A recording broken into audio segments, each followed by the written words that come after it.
Guys, it's Mother's Day, and I was thinking about all of the things that go along with Mother's Day, or at least what's been primed in our brain more as a society, right? We think about flowers, right? And why do we do that, right? And I think it's a beautiful symbol of what really happens and the potential of being a mother, right? Of this bloom, right? Of just blooming and growing, fostering the seeds for the next generation, um, and oftentimes serving as basically a little bit of shade, right, for the new plants coming in. But really about, if you think about the buds and the flowers, of just that blooming. And there is something that when you look at a flower or a bud, of just that intimacy that you feel kind of within your heart, and this bloom that's available. And I think that that's what so many mothers bring, of this amazing blooming experience that can happen around them and for their children, and then also their grandchildren. And so I also wanted to just give a shout out to my mother, who I am so proud of, and that she has overcome so many things physically and emotionally. And it also makes me think about the most amazing women that I've gotten to meet more recently, of this mothering experience for the planet. And I had this beautiful experience when I was coming back on a plane, of sitting next to this woman who was also from Virginia, but a different part of Virginia. And she shared with me, about, it's funny, wherever I go, I feel like we sit down and talk about trauma and healing the lineage, and really being, that post-traumatic growth. And so she was sitting next to me, and she grabbed my arm and said, "I think I have PTSD." And she told me her story of how she overcame significant adversity over the last year, of just being a woman in the world. And even though she wasn't 20 or 30 or 40 years old, that the way in which she had been taught in the world of growing up was about,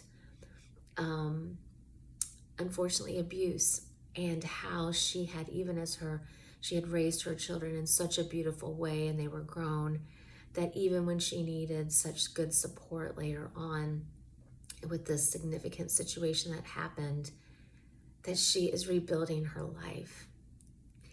And I found out that she was the great grandchild of Thomas Jefferson.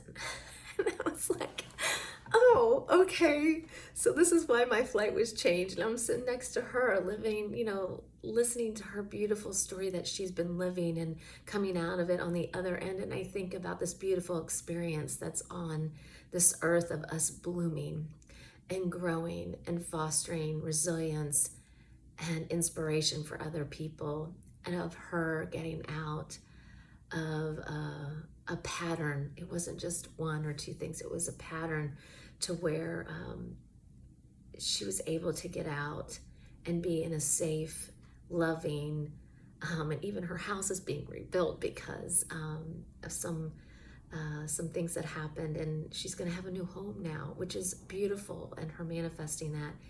And then I'll leave you with one other. I know I'm rambling a little bit here, but I also got to meet this amazing woman yesterday, and we actually met in the elevator, and we were both going to the pool at the same time, just to have a few moments to ourselves. And she told me about that she has 3 children, grown children, and 10 grandchildren, and how much she loves them. And again, she came from very humble beginnings, and how she bloomed in such a beautiful, beautiful way. And just like sitting with her just reminded me of what it really is to be not just a woman, right?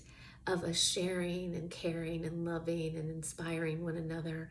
But just as a mother, and even if you are not a mother out there like myself, I feel like I'm the mother of like families because I'm always working with them to help them, and I am so grateful for that. But how mothers have this amazing way of showing up. And again, her story was that she came from very humble beginnings, and she was often, again, growing up, it was a really big challenge of a lot of hardship, of